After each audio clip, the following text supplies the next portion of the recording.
guys, my name is Demir, I'm from Boot Camp Australia.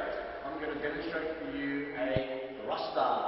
The most important thing of all is feet positioning, okay? So we want to be in a squat position, toes slightly pointed out, alright? Make sure the bar's nice and close to you. Now we want to bend forward with our bums sticking out, alright? Nice straight back. Alright, from here, we're going to perform a clean into rack position.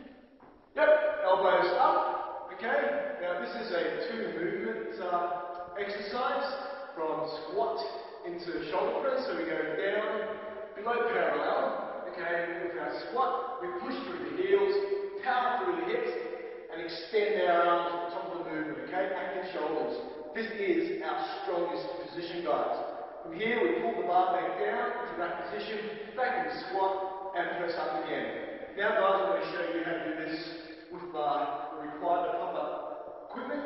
So, I'm going to forward, position my feet, eyes up, chest up, thumb out, okay? Into rack position, and here we go. 3, 2, 1.